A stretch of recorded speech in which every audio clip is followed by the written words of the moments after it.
네, 반갑습니다. 오늘 킹덤 스토리 -1 사과 자리보다 소명이라는 제목으로 한번 같이 살펴보겠습니다.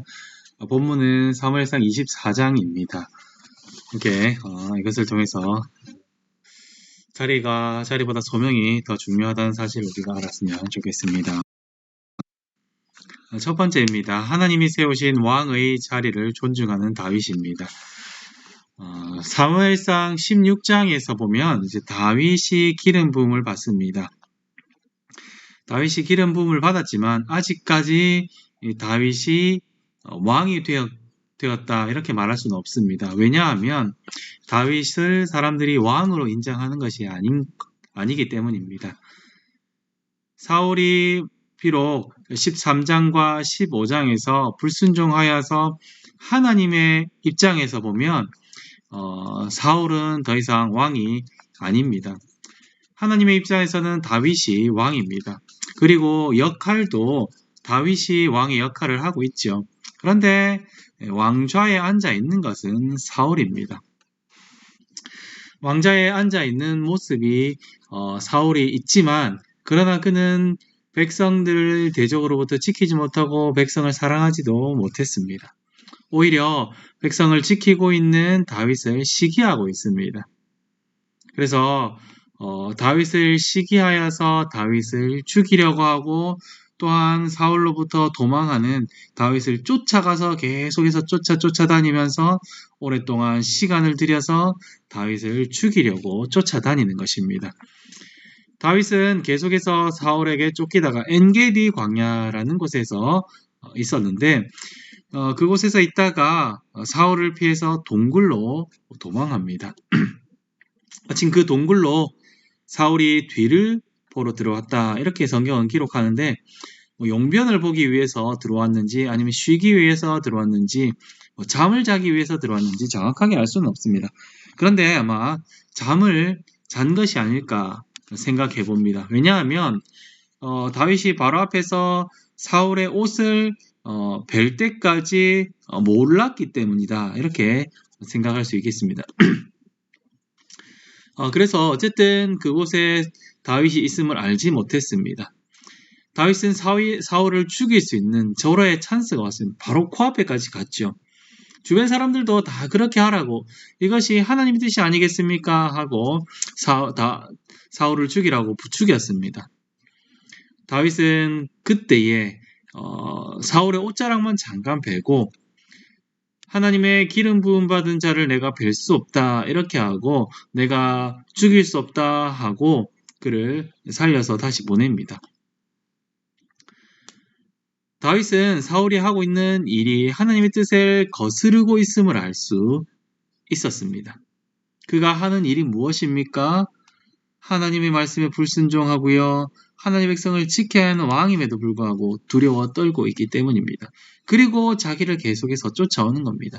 하나님의 기름 부음을 받아서 정말로 자기가 대적으로부터 이스라엘 백성을 지키고 보호하고 전쟁을 나가서 하고 있는데 자신을 죽이려고 했기 때문입니다. 그럼에도 불구하고 다윗은 하나님께서 기름을 부어 사울을 세웠다는 사실로 인하여서 하나님의 주권과 사울의 왕권을 존중하고 있습니다. 분명 불의한 직분자임에도 불구하고 직분을 존중하고 있는 다윗의 모습을 볼 수 있습니다. 두 번째로 하늘 재판장에게 맡기는 다윗입니다. 복수라는 것은 항상 드라마나 영화 같은 데서 유행을 했던 그러한 장르입니다.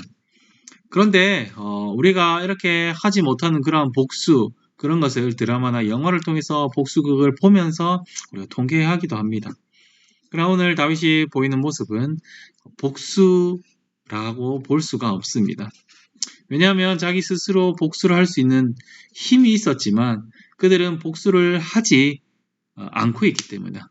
오히려 그는 스스로 복수를 하는 것이 아니라 그 일을 하나님께 맡기고 있다는 것입니다. 억울한 일을 당하고 그것을 통해서 많이 힘들고 어렵고 쫓김을 당하지만 그것을 하나님께 맡기고 있다는 것입니다. 가장 확실한 복수라고 말할 수도 있을 것입니다. 성경에 보면 억울한 일을 당하는 사람들이 많이 있죠. 그런 사람들 뭐 다니엘이라든지요, 아니면 욥이라든지요, 뭐 여러 많은 사람들이 있을 것입니다. 그런데 그러한 것들을 하나님께 맡기는 그러한 것을 볼 수 있습니다. 다윗도 그러했다는 것입니다. 억울한 일을 당할 때 그 일을 억울한 일을 풀어달라고 하나님께 맡기는 것, 그것을 신원이라고 합니다. 어떻게 보면 성경의 큰 주제 가운데 하나도 이 신원입니다. 하나님의 백성들은 정말로 세상 가운데서 하나님의 뜻을 따라서 억울한 일을 많이 당하지만 그럼에도 불구하고 하나님께서 그 억울함을 완전하게 풀어주실 것을 믿고 맡기는 것입니다. 내가 그것을 복수하지 않고 내가 그것에 대하여서 정말로 왈가왈부하는 것이 아니라 하나님께 맡기고 하는 것입니다.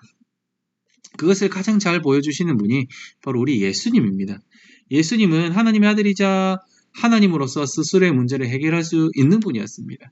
예수님은 불의한 통치자들에게 억울한 고통을 당하면서까지도 이 모든 일들을 하나님께 맡기면서 무엇보다도 이들이 자기가 뭐 하는지 잘 모릅니다. 이들의 죄를 용서해 주십시오라고 기도하고 예수님은 십자가에서 죽으셨습니다.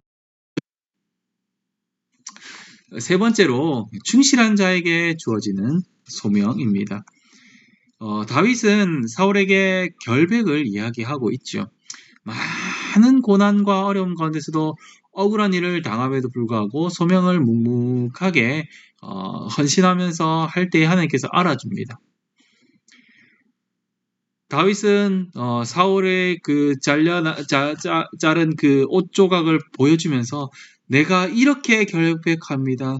내가 당신을 죽일 수 있었음에도 불구하고 내가 당신을 죽이지 않았습니다. 나는 결백합니다. 라고 그렇게 이야기를 하는 것입니다. 그리고 사울도 이에 화답을 하고 있습니다. 어떻게 화답을 합니까? 네가 언젠가 왕이 될 것이라는 것을 나도 알고, 그리고 이스라엘이 너의 손을 통해서 견고하게 서 나가게 될 것이다 하는 것도 사울이 화답하고 있습니다. 그리고 자신들의 가족을 나중에 좀 지켜달라라고도 이야기를 합니다. 물론 사울은 이런 말을 했음에도 불구하고 나중에는 또다시 다윗을 죽이려고 달려들고 있습니다. 하나님께서 우리에게 어떤 소명을 주실 때에 우리는 그 소명에 충실히 일해야 됩니다. 성실하고 정직하게 일해야 하는 것입니다. 우리는 그렇게 일할 때에 하나님께서 복을 주시고 하나님께서 형통하게 해주시고 하나님께서 잘되게 해주실 것이다 라고 생각을 합니다. 물론 결국에는 그렇습니다. 그런데 우리가 우리의 소명을 다해서 열심히 일하고 나아갈 때에 고난도 함께 받을 수 있다는 것을 우리가 알아야 됩니다. 특별히 가까운 곳에서 혹은 교회에서조차도 우리가 힘들고 어려운 일을 당할 수도 있다는 것을 우리가 알아야 합니다.